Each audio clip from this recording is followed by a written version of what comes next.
Hello ಅಮ್ಮ, ಇನ್ಮೇಲೆ ನಾನು ಈ ಮನೇಲಿ ಇರಲ್ಲ. ಈ ಮನೇಲಿ ಇರೋರು ಯಾರು ಸರಿ ಇಲ್ಲ. ಊಟದಲ್ಲಿ ಕರ್ಬೇವ್ ಸೊಪ್ಪು ಸಿಕ್ಕಿದ್ರೆ ಎತ್ತಿಡ್ಬಾರ್ದಂತೆ, ಅದನ್ನು ಸೇರಿ ತಿನ್ಬೇಕಂತೆ.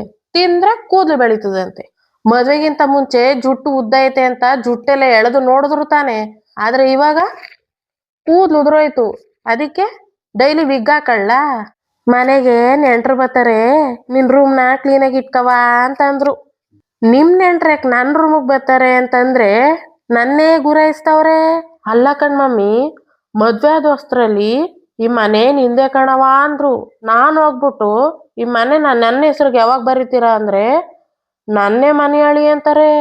ಪಕ್ಕದ ಮನೆ ಹಳೆ ಮುದುಕಿ ನೀನೇ ನಮ್ಮ ಹೊಸ ಸೊಸೆ ಅಂತಂದ್ಲು. ಹ್ಞೂ ಅಜ್ಜಿ ಅಂತಂದ್ರೆ ನೋಡಿ ನಡ್ಕೊಳಮ್ಮ ಅಂತಂದ್ಲು.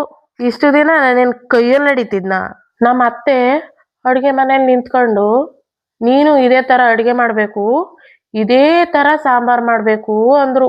ನಮ್ಮ ಅತ್ತೆ ಮಾಡಿರೋದು ಸಾಂಬಾರ ಅಥವಾ ತಿಳಿಸಾರ ಅನ್ನೋದೇ ಗೊತ್ತಾಗ್ತಾ ಇಲ್ಲ. ಅಮ್ಮ, ಈ ಸಂಪ್ರದಾಯದ ಹೆಣ್ಣಿನ ಕ್ಯಾರೆಕ್ಟ್ರು ನನಗೆ ಒಂಚೂರು ಸೂಟ್ ಐತೆ ಇಲ್ಲ ಅಮ್ಮ. ಯಾರ ಮನೇಲಾದ್ರೂ ಲೇಡಿ ವಿಲನ್ ಕ್ಯಾರೆಕ್ಟರ್ ಮಾಡೋದಿದ್ರೆ ಹೇಳಮ್ಮ, ಈಸಿಯಾಗಿ ಮಾಡ್ಬಿಡ್ತೀನಿ. ನನ್ನ ಕೈಯಲ್ಲಂತೂ ಈ ಮನೇಲಿ ಇರೋಕ್ಕಾಗಲ್ಲ. ನಾನು ವಾಪಸ್ ಬಂದ್ಬಿಡ್ತೀನಿ ಅಮ್ಮ. ಏನೋ ಇವಾಗ ತಾನೇ ನೆಮ್ಮದಿಯಾಗಿದ್ದೀರಾ? ಸರಿ ಆಯ್ತು ಬಿಡು, ಸಾಂಬಾರು ಮಾಡೋದು ಹೇಳ್ಕೊಡು.